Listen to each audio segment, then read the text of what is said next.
هغه روایت چې دی په ډېرو ځایونو کې د دې مولیانو شروع کړل زور ته چې د مولیان ملک پوهه کوي حدیث یو سنت دی دفن کول سنت دی د دفن غټه مسله چې داغه د جنازې ده بیا خو پاغه مولام جنازه مکو چې د شپې د کوخذ سکورواله کړي غټه مسله خدا ده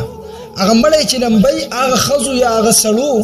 چې د شپې کورواله کړي غټه مسله خدا د دفن سم مسله دي چې ته پاغي کې د لازم په خلکو راولي انس وای شهیدنا بنت رسول الله صلی الله علیه وسلم تدفن ورسول الله جالس علی القبر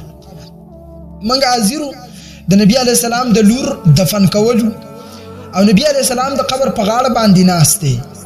فرعیت عینیه تدمعان منګه د سترګې ویلې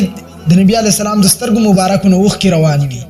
او د قبر په غاړه باندې ناشتو نمبر 1 مسله د حدیث کې دا چې د قبر په غاړه باندې بکینې د زمون په دې علاقو کې د سیمولې سب لګیای د دینم سپک شو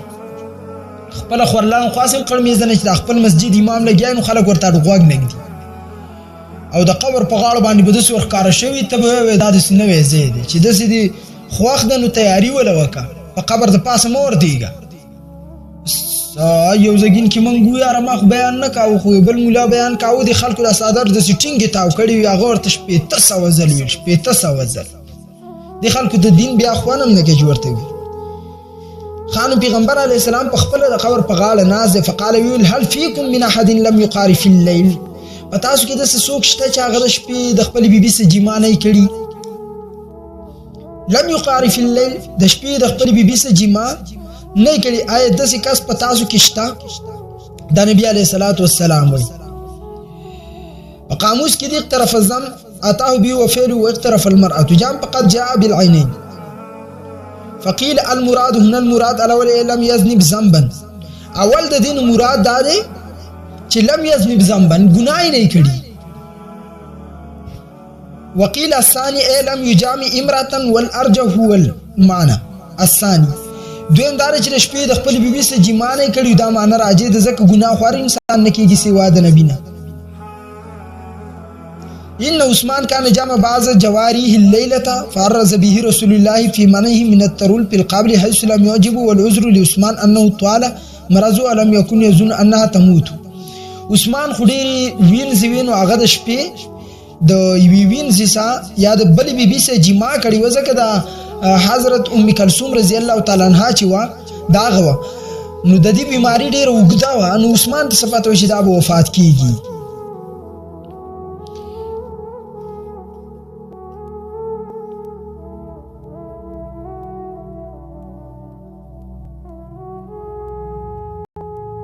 بیا دا شرح په خپل باندې لیکي حاشیه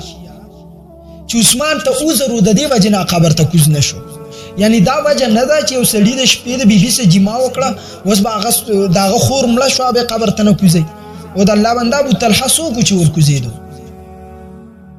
ابو طلحه سو کو د حدیث کې خصوصیات دي لکه څنګه چې پیغمبر خپل لور ته خپل صادر ورکالن کې صادر ابوبکر ته ول نور کا سوال ده چې ته په دې کې دفن شي دلته خصوصیات ده د دې په اړه کې پیغمبر علی السلام ول ډیر خفاو نو پورا تدفین کامل دی ته ویل شي چې په خصوصي تور سو شي چې د شپې چا جما خو نه کړي ابو طلحه ول انا ما نه کړي د شپې فنزل في قبرها نو هغه قبر ته کوس شو دلته دال پازم نشه په بخاری شریف کې نور چې آیت د دفن کړل کنه د خو قبر ته کوس شوی دی پیغمبر علیه الصلاۃ والسلام دا نه ویلي چې په تاسو کې چا جما نه کړي هغه د کوش په دې حدیث کې پورا الفاظ کچا به کې خو د 50 لک روپے ورته زما غریب د طرف نه اعلان کوي چې رقم طرف ګردا باور نبی علیہ السلام تاسو کې د سوچته چې جما نه کړي ابو طلحه ایمان نه کړي نو فانزل فی قبرها فنزل فی قبرها قبر تکوش صرف کوزیدو خبر راغله دام نه دراغلی چې دفن کړي داو کنه ده وس خصوصیات په دې کې چې قبر ته کوس کړل لہذا مسله دومره لازمی نه ده کسړې د شپې جما وکی ودی کی یو طرف ته لک ملډه پروت ده بل طرف ته خاوند مسافرین راغی صحابیه ده هغه صحابي چې کله مسافرین راغی بیبي هغه ته تکلیف نور کاو چې د ستړي شوی مسافرین راغله د شپې ورسره کورواله موکو په یو کمره کې مړه پروت ده په بل کې کورواله کیږي مناسب دلته بس جواب کې د دین هټ کر کم و بیش 1,24,000 صحابه دي.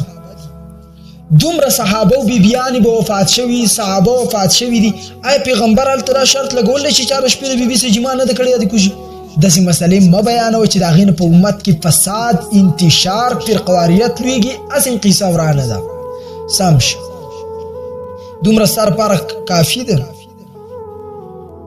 د دې په ځای چې د رش مسله بیان کړې وي چې په قبر باندې زموږ په دې علاقو کې وروسته اوبه خلک نه تویوي، دا بیان کا چې په دې قبر باندې وروسته اوبه تویوي دا مستحب دي. دا مسله خو دې صرف دومره ووایه چې بهتره دا ده. د دې حدیث په ترو زموږ علما دا وایي چې خپل سړی نمبر 1 شرط روري یو ښځه وفات ده، یا کم سړی دفن کوي که سړی وفات دی، بهتره دا ده چې هغه د شپې جما نه کړي، د شپې د بیبي سره جما نه کړي، هغه سړی دی دفن کی. بس دومره وایي بهتره ده، باقي دا نه ده چې لازمي خبره ده. ځکه د حدیث کې د یو صحابي خو نه د پیغمبر علیه السلام د یوه لور وفات شوې ده، او پیغمبر علیه السلام په خپل قبر په غاړه ناست دی. په کار خو دا چې پیغمبر علیه السلام په خپله کوز شوی وی که د نبوت اسلام وسلم راوباسي چې پلار به د قبر په غاړه کینی او نور خلک به مړی قبر ته کوزوي. مړه مولا ګاډي واډي وایي قوم هم تباه. بهرحال دومره به کافي د دې دپاره ما صرف په دې حدیث باندې تاسو ته بحث کاوه چې دا هم ذهن ته کوز شي.